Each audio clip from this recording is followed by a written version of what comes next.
Welcome back to Your Financial Bud. October is known by many as Financial Planning Month, and this is the second part of our two-part series on financial planning. Last week, we covered why a financial plan and a CFP professional are so powerful. Today, I'll show you the 5 core steps to build your own simple plan using those same proven principles. So let's just dive right in. Every plan starts with clarity on what matters most. So ask yourself some questions for clarity. So ask yourself, what are you saving for? Is it home, an education, retirement, leaving a legacy? Also think about when you need the money. Timeline is very important. What values drive your choices? Are you thinking security? Are you thinking freedom? Maybe philanthropy?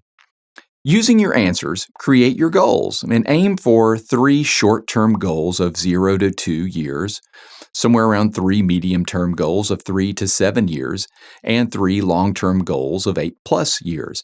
Now, 3 goals in each of these categories is just a rough estimate. You may have more or less. It just depends on your personal situation. Now, the next step is to prioritize those goals.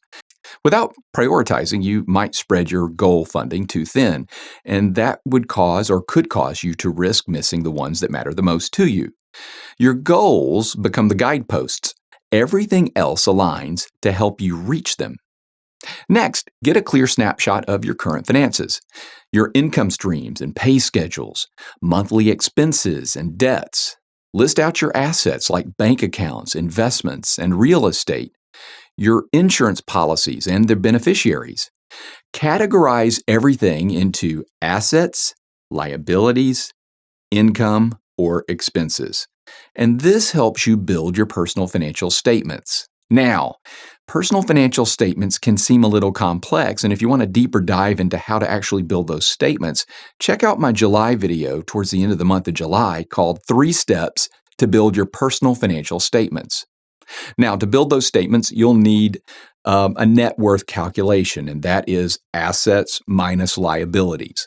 You'll also need your cash flow analysis, so you will take your income and subtract out the expenses to determine your cash flow.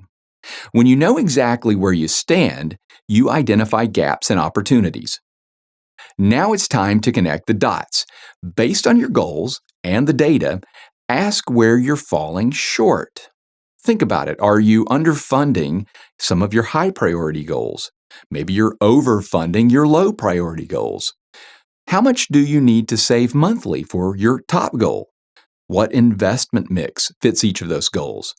Where can you reduce taxes or debt? And what insurance gaps exist? Free flow thinking is really helpful here, so just let those ideas bubble to the surface. Then build out your framework. You'll need a savings plan, and this is the dollar amount you're going to allocate to each of those goals. You'll need an asset allocation plan, and to break it into simple categories, equity versus bonds versus cash. It certainly gets a lot more detail than that, but we'll leave it basic at this point.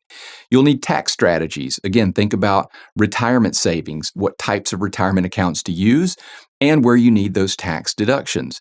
And you'll need a risk plan. So think about emergency fund and the coverage level you need on specific types of insurance, and quite frankly, what types of insurance you need during that or for that risk plan.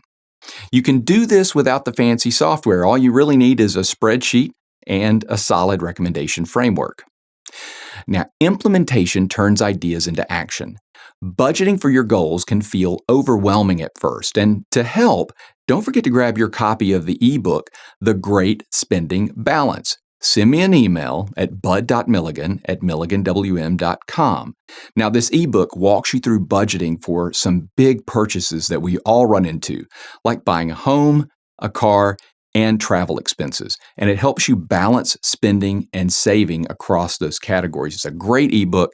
Don't forget to shoot me an email to get that sent to you. Now, think about some key implementation steps. Set up automated transfers to savings and investment accounts. Create budget categories that fund your goals first.